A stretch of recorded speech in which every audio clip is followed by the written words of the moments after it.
So I'll try to share as many details as I can, so which will help the other people who are interested in this and who wants to start into this field.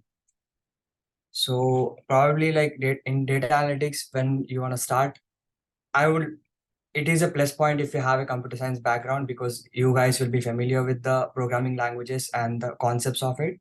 So it's just the change of the language, because many people in who are into computer science field, they use like C, C++, Java. But when you want to enter into the data analytics field, there are only two languages which you want to focus on. One is Python or R. I prefer Python over R.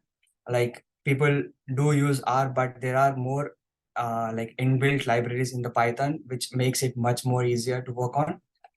So apart from that, like once you are good with Python programming or the R language, you need to focus on like SQL, because that is the most important thing. Because when you go in the real world, like you have a lot of data, you store into the database, you write queries to organize the data, to clean the data over there. So, and I would like to share my screen and show a few of the resources for SQL. So I have used like HackerRank to practice SQL. It has like a lot of questions, and you can also practice Python over here. So I personally use this. It has like easy to advanced level questions which you can practice over here. So this is the one of the resources I would like to suggest for the SQL. Other than that, for learning the concepts, W3 School is the best. Yeah, it has all the concepts over here in detail with examples. You can easily practice over here as well.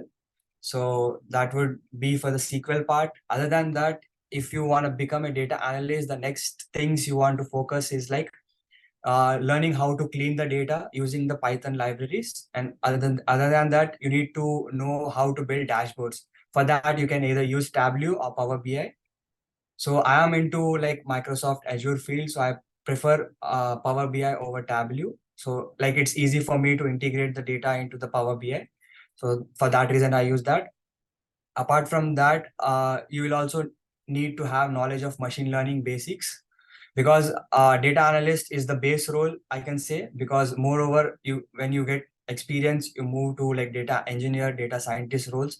So for that roles, people expect that you are aware of machine learning algorithms, because and the end goal of any project is to predict something out of the data you have. And yeah, I have worked on like a couple of projects, like around like 15 to 20. So and this is my portfolio. And Kaggle is the best website if you want to be into this field and get connected with more people who are into it. Try building a portfolio either in Kaggle or GitHub, and share on LinkedIn that you have built these projects, you are into the field. So people will try reaching out to you, or you can, and you also can do the same, like reach out the people who are into the field and uh, learn how they are at this particular position. So people will definitely share some good resources as well. So Kaggle is the place where you can compete with the other Kagglers. You can upload your own data sets which you extract from the field, and you can upload your projects like the notebooks you worked on. And you can also create some short snippets of any concepts, and you can create a discussion where people can also interact with you. So currently I haven't done much on like competitions and data sets part, because I don't want to go into that. But yeah, I have uploaded like around 20 notebooks, and probably you get votes on your notebooks and you get a ranking. So you can see like my highest rank was like 142, and my current rank is like 887 out of 3 lakhs. This adds an edge to your profile, because if you have a Kaggle profile, then definitely like you have high chances of getting shortlisted. Not only Kaggle, but also the same, I would say, for the GitHub as well. So this is my GitHub profile. I have similar projects and also few more into this. These are my repositories. Like try whichever project you do, whether it's a small or big, try to make it public, so that it will be easier for the recruiters or the hiring managers. When they view your profile, they can see your work live. So that is the reason I have created these many repositories and I have shared all my work. So whenever it comes to uploading the notebook, it's not just like upload a notebook and leave it. I would show a format. Yeah, just write what you have done in the notebook, what your data set is about, and what tools or technologies you have used, so that the recruiter or the hiring manager get a brief overview by seeing the readme file itself. They don't want to go into the code and go through everything. So that is a good practice, I would say. And if you want to learn about like data analytics and machine learning and more of like data cleaning part, I would suggest like this website, Analytics Vidya. It has like lot of blogs you can go through. You just need to search a topic, or they have like created different sections for each of the things. So you can just go or search whatever you want to learn. So it is a very good, helpful website. Probably apart from that, uh, just when you like if you are starting as a new person in the data analytics field, just go through some basic concepts of cleaning and pick a data set from Kaggle and just try implementing whatever you have learned. So that will help you parallelly implement and learn the concepts as well. Because like when you go to data analyst or data engineer interviews, they probably ask you few of the uh, what I would say like functions of like pandas or something, and they will tell you to code for that. So if the more you practice, the more handy it will be for you to answer during the interviews. Apart from that, I have also done few certifications in Azure, because when it comes to uh, data scientist roles, like or the data engineer roles, they expect that you are aware of any one of the cloud platform, whether it will be AWS, Azure, or GCP. I prefer Azure because it have very good services internally, which are very easy to use as well. So when you go to Microsoft's website, there is a section called Learn. You can just search which certification you want to do. It has all the resources. It has everything in detail written. You just need to follow all the course modules. And once you are done with that, you can directly register for a. You can book a slot for your certification exam, and you can give that exam as well.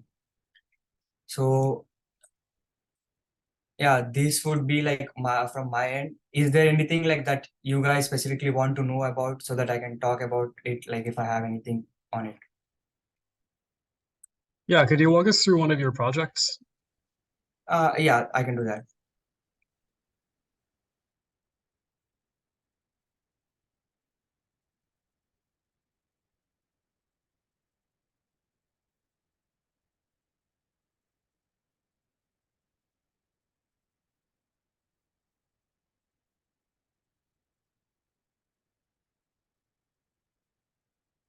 Yeah, I can go with this project. It's like diabetes prediction. The goal of the project is to uh, using machine learning algorithms. Just we need to try to predict whether the person is a diabetic or not. This is a simple project I have worked on. I have just written what the problem statement is, like what diabetes is, and these are the columns which are present in the data set. Yeah, I have picked the data set from the Kaggle itself. So I have created a notebook over here. So better like you add comments whenever you write a code, because when you go in a real world company, like where you work on projects, there will be people who are not from the technical background in your teams, so that when they go through the code, they can just understand it very easily. So I have imported the data set, and next part is like getting some statistics of the data before cleaning it, so that you get insights of like if there are any null values into the data, or what type of columns you have, whether the type of the column is correct or not. So when you and type like df.info, you get the information of your columns. So you can see that every thing is like 766, so that means like there are no null values in it. And when you check for the data type, we just need to cross check whether the pregnancy is like it is a number, right? So if it should be an integer only, not an object. So we just need to cross check whether the columns have the appropriate data types or not. If there are some inappropriate data type, the first thing before cleaning you need to do is change the type of the column and then proceed further. And describe column also helps for the same, because it gives you the minimum value and the count of the data set. You can see that there are columns where the minimum value is 0. 0 is also considered as a null value, but in some of the columns. So we need to focus on that. That is one of the part, like we need to focus during the cleaning part. So there are some columns which can't be 0 because like glucose, BP, skin thickness, or BMI. These are few of the columns which can't be 0 because logically when you think of it, it should not be 0. So we need to first replace this 0 number with appropriate like nan keyword so that the those values will be considered as null values because we need to handle them.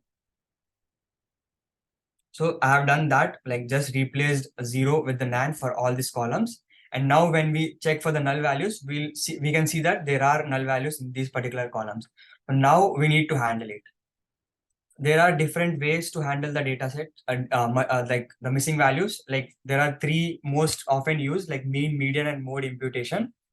So that also is decided based on the skewness of the column. If the data is like normally distributed, you can directly apply either mean or median. If the data is like left skewed or right skewed, you need to use median imputation. And when you have categorical data where the cleaning is needed, at that time you need to use mode. And there are other techniques as well, like for example, regression imputation and stuff. Those you will get to know when you practice on more and more data sets. Like you will get an idea when to use which thing.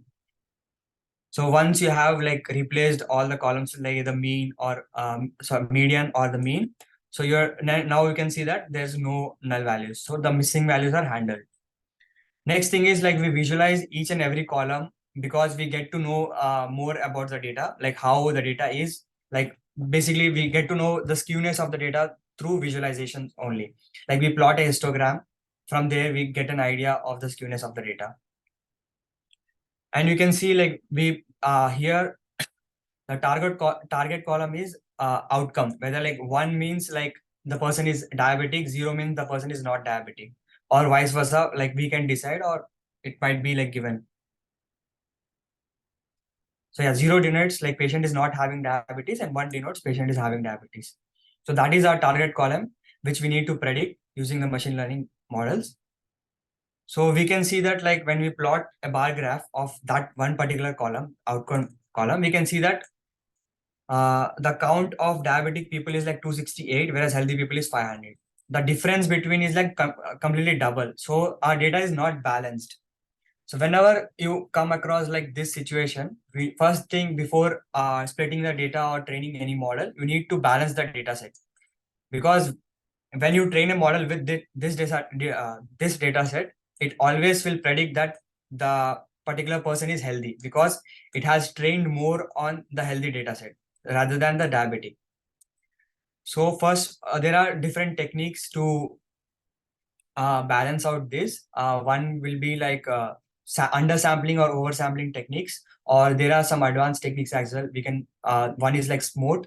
I haven't performed this over here because it was just a basic project at that time. So I'm just like giving you the information like what and all things more can be done on this particular project. So yeah, these are the histograms from which we get to know that the data is left skewed. Here the data is like this particular column is like normally distributed. So based on these insights, we perform or we select our techniques. Yeah, next thing is like we need to check whether we have outliers or not, because there might be some columns which have outliers. We need to handle it. So we create box plot. This is a fancy kind of thing. You guys can like create a basic one as well, not a problem. So these dots are basically represents the outliers.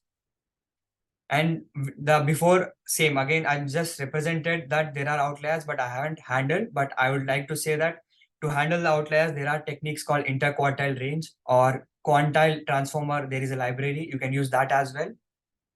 I'll probably like share this when I'll share the resources. I'll try to add those into the email.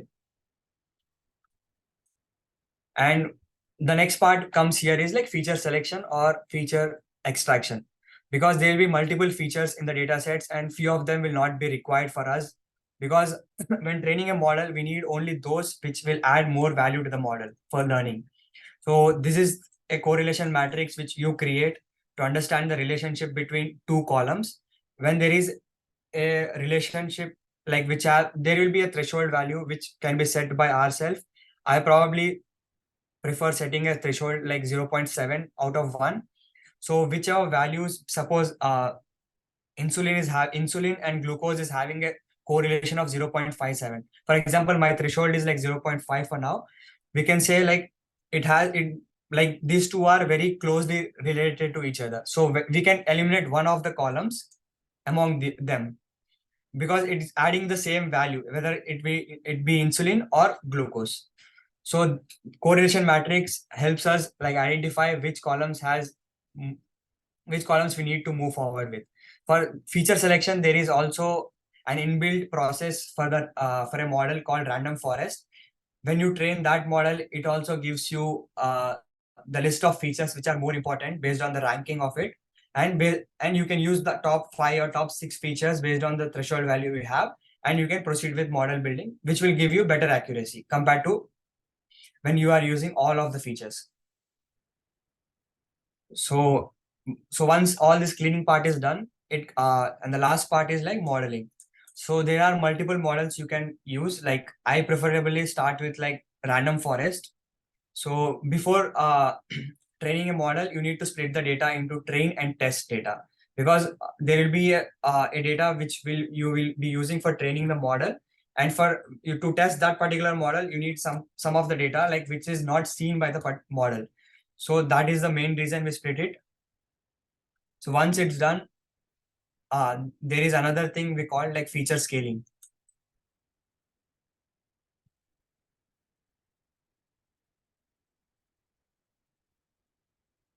Yeah, you can see that the range of each column is like very vast. Some of the values are 168, some are like ones and zeros.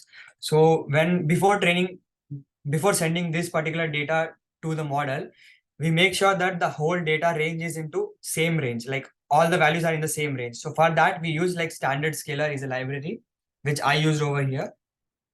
What it does, it like it gets all the data inputs or the rows into a range called like 0 to 1. So it will be easier for the model to train, and it also fastens the process. So here I have used like support vector machine. There is one of the model which you can use, and there will be like metrics. It depends whether it's a regression problem or a classification problem. If it's a regression problem, the evaluation metrics you can use is like RMSE score or MSE score, which are like root mean squared error or mean squared error. As this is a classification problem, I have used like classification report. It gives all the things together, like the precision, recall, F1 score, and also the accuracy of the model. And we can see like when the support vector has given like 77%, whereas like random forest has given 79%. This further can be increased, which I mentioned, like when we clear outliers or when we do cleaning much better way, we can get much more better accuracy for this particular data set. And apart from that, like once your model is trained, there is one thing called hyperparameter tuning, which helps us enhance the accuracy of particular model, because each and every model has its own parameters. But when we train like this, like it's like we are giving the default values for each and every parameters. We can give like a range of values for each parameter and iterate the whole model for certain number of iterations, and at the end you will get the best parameter values which gives you the best accuracy. So once it's done, you get a better accuracy. So this was a project like I have done. There are a few things which I haven't shown in this, but yeah, I have tried to explain those. Yeah, thank you so much for that. Yeah. So like, is there anything like if you guys have any doubts or something? So you've been working in the data field for 3 years or so, correct? Yeah, 3 to 4 probably. Okay, Like it includes like academic and professional both. okay. Yeah, What's your general experience with that been? Like, yeah, how I have is tried the like when field? I What kind was of data have you worked with? That sort of thing. yeah, I have worked like with numeric data, with text data. I have also worked with images. So probably I have covered like Mhm. all of the three parts of data science, like machine learning, NLP, everything. Okay. And what industry are you working in? Like, is it in marketing? Is it in healthcare analysis? What is it in? Mine was like complete generic one because most of the projects I have worked on like are the personal ones, which I have shown, which are present in my Kaggle. It has like all the data set like sales data, healthcare data, insurance data. I also worked on image data like in the healthcare itself. Yeah. Okay. Okay. So you've worked with kind of everything then. Yeah. So that's interesting. Um, okay. Obviously, you've given us quite a few things to look at as for like different places Yeah. to go to learn data science and a basic overview of a given project and things. Yeah, like Now, if you are someone new to into the field, I would say like start with data analytics things like the base mhm, skills, Python, R, SQL, or a dashboard or basics of machine learning. And if you are like already knew few of them and you want to learn more, then I would suggest like the data engineering field, like start with a cloud platform, like okay, start learning that how to create pipelines over there. And the your end goal is like data scientist, then most of the time like focus on machine learning part as well because there are like many new algorithms coming up which you can use in different use cases. So I would mhm, like to suggest that for that. okay, okay. So one thing that I'm wondering about is the Yeah. value of actual certifications compared to simply doing projects on Kaggle. Yeah. Like, is there one that I should focus on more so in order to get into these analytics roles and to Yeah. better prepare me for them? Yeah. Like if you are new into the field, I would say focus on projects than the certifications part because more you practice, more you will get hands-on experience. So that would be much better for you because in an interview, they'll ask like many technical questions. So if you practice a lot, you will be remembering the syntax or the functions which you use or the techniques you use. So it will be easy for you to answer those particular questions over there. But yeah, Okay, like I you can understand. for theoretical part in this field, you can go for Coursera because it has many courses, and you can also apply for financial aid over there. So you'll get a certification for free of cost. Mhm. And yeah, that is also a good platform. You can go with the course called which is designed by Andrew Ng. It has like all machine learning, but it completely theoretical. It's not practical. So if you are someone who wants to like focus on more theoretical before diving into the practical part, that course is the best. But if you are someone like who learns much better way, like when you are doing practically, then start with a project. Like take a data set, like learn about like how to clean the data, learn few techniques, implement on that particular data set, and that way like you will be improving yourself. Like Got it. Got it. Okay.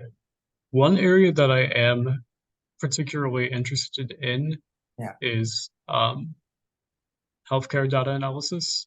okay. So, with whatever experience you have with that, could you tell me a little bit about the actual kind of data and the types of projects that are being worked on in that particular Uh, field? like healthcare, I have worked on personal projects only, not the real world, so I can't comment like much, but I would say like health, whenever you are working on healthcare data, those data sets are very crucial because the outcome from that particular data you are expecting is like related to someone's health or like some hospital related data. So the Mhm. more cleaning, more the main thing is you need to understand the data, whichever project you or the domain you select. Try to get domain knowledge, like what particular, suppose 10 columns which I showed in the diabetics prediction. Try to understand each and every column, how it is affecting a diabetic patient, like how important that particular column is. So once you have all this idea, it will be easier for you to clean that particular data set.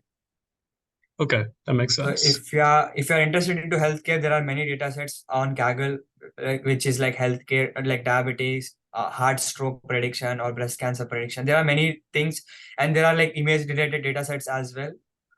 So you can explore those as well, like if you wanna be into the healthcare. Okay, I understand. All right. So, anybody else have any questions for our guest speaker?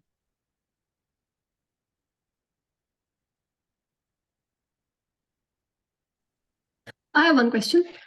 Yeah. It's for Harsh. What was the average time that you spent on projects compared to the other things like certifications or other things that you did? So like yeah, I have given time parallelly because everything is important at the end. because like if you are in the learning stage, then focus more on projects, like give like a week or 10 days to complete a project, because there are many things. Whenever you work on a new data set, you will come across many new techniques to apply for. So probably I have given like around a week to 10 days for each project. And when it comes to certifications, probably like Coursera, it took me like a month to complete. And for if you wanna do like Microsoft Azure certifications, I would say like you need to give around 30 to 45 days for each certification you wanna go with. Okay. Thank you.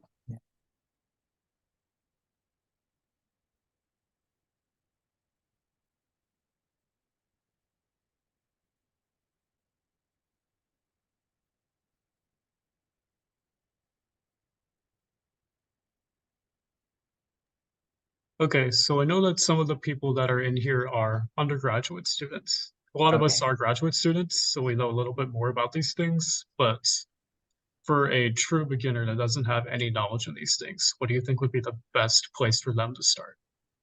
Yeah, the best place would be like W3 School or any YouTube channel, which is like start with the Python programming, because it's very much easy. Whoever is transitioning from other fields or who are completely new into the field, start with Python programming and then work on some basic projects using Python, because there are many functions, many concepts in Python which everyone needs to be aware of, like get used to it. Because whenever we write a script, we just not use the libraries. We particularly focus on like formatting the code. The code should be crystal and clear, like whenever you are writing loops or any functions. So there are many these such concepts which are helpful and useful a lot. So start with Python programming. It will Okay. probably take a month to get used to it. So because if you are already aware of any other programming, then it will probably take like 10 to 15 days. But you are completely new, it will take a month to understand the concepts, to get used to the basics. And once you're done with it, like try learning Python libraries which are useful for like data cleaning part. Like I would suggest like NumPy, Pandas, Seaborn, and Matplotlib. These are the four basic libraries which people use. Like NumPy is like to deal with array concepts, whereas Pandas helps you clean the data, whereas like Seaborn and Matplotlib helps you visualize the data. So learn and practice some. There are many functions in it, like which you need to be aware of, because you need to know when to use which function. You don't need to remember the syntax, you will get that in the Google, but you just need to know which particular function to search for that particular problem. So start with the Python and libraries thing, and then shift to SQL part, because that is also equally important. Yeah, And that then makes sense. slowly, implement in the projects. Yeah, understands the um, effectively all the concepts in the general process of data analysis, as well Yeah, as the packages that will be necessary in order to do that, along with yeah, all the programs and everything. Okay, yes, that makes sense. Of course, start with all the basics that you'll have to use at any position, but yeah. If anyone like need any particular resources on any of the particular skill set, just can reach out me. I'll share like whatever I have, or I know people like who are into this field like from past like 7 to 8 years, so I can ask them as well for any resources you want. Other than that, okay, try building connections on LinkedIn who are into the field, so and who are working currently as a full time in the real world. So you will get more insights from them, because that's their daily work. I'm a student, so I have like multiple things to do on, but as a full time employee, they are working on real world thing. So try making connections with them. okay. Yeah, that obviously goes for everybody. If Yeah, you are interested in this field, get out and meet people that are in the field. yeah. Okay, well, I will open the floor back up to anybody else to ask some questions.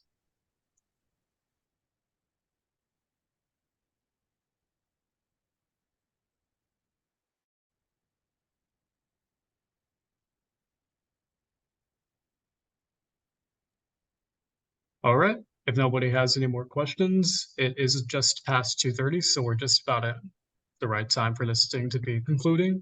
So for anybody that wants to review anything that's been talked about, I will be providing a resource list based on what has been talked about in this lecture, and I will also be uploading the recording for this lecture onto Canvas, so you'll be able to access it at any point.